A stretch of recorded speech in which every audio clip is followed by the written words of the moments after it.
Buckle up. We are heading into one of the most serious and painful shifts in the history of global trade, where one silent move by Beijing delivered a $22 billion blow to the U.S. economy. And if you still think the trade war is just Wall Street news, I have bad news for you. This is a story that touches everyone, from a farmer in Missouri to a housewife in Bavaria. 1.8 million tons of soybeans canceled, 16 contracts terminated, $22 billion vanished. China didn't just scale back purchases, it bared its teeth. This isn't temporary turbulence. This is strategy, a move that flips the negotiation table and shatters U.S. illusions of invulnerability on the global stage. You think this is an economic decision?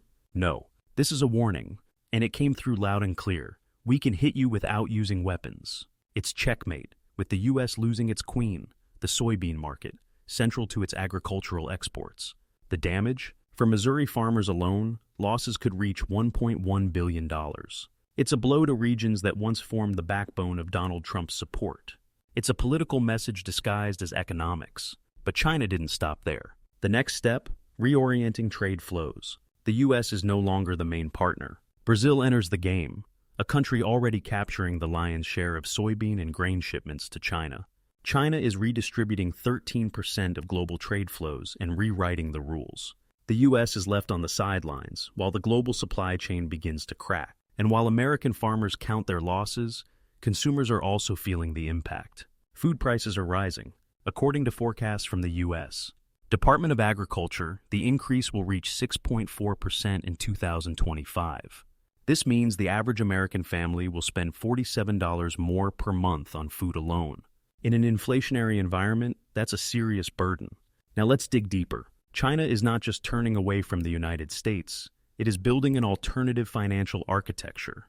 Over the past 17 months, China has reduced its holdings of U.S. Treasury bonds from $1.06 trillion to $816.3 billion.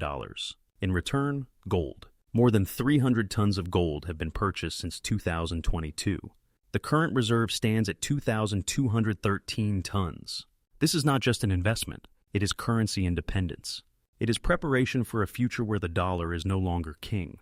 But wait, there's more. North America is starting to unravel from within. Canada, long considered a reliable energy partner to the U.S., is quietly shifting toward China and Asia. 176 billion Canadian dollars in energy exports are now moving eastward. The company Rangshong has opened an office in Calgary, signed contracts with Suncor, Shell, Cenovus, and is sending oil directly to China.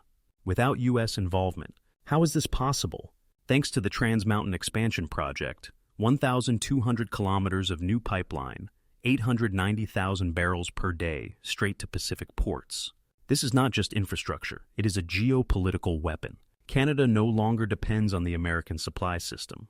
It has opened its own doors to the Asian market, and the United States is left to watch. Gasoline prices in California have jumped to $5.25 per gallon.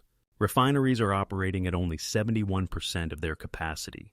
And this is even before full-scale global competition with Canada for Asia has begun.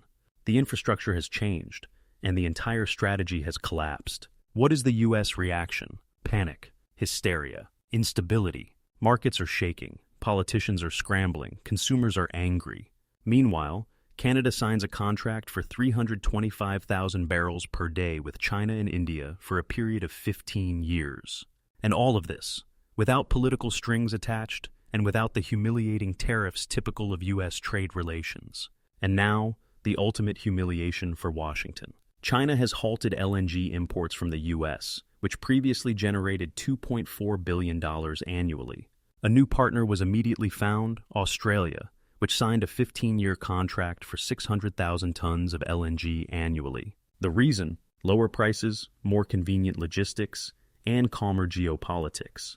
The United States has been thrown out of the market. Europe now receives LNG from China, Australia, and Qatar. And the U.S. watches from the sidelines as its energy ambitions collapse.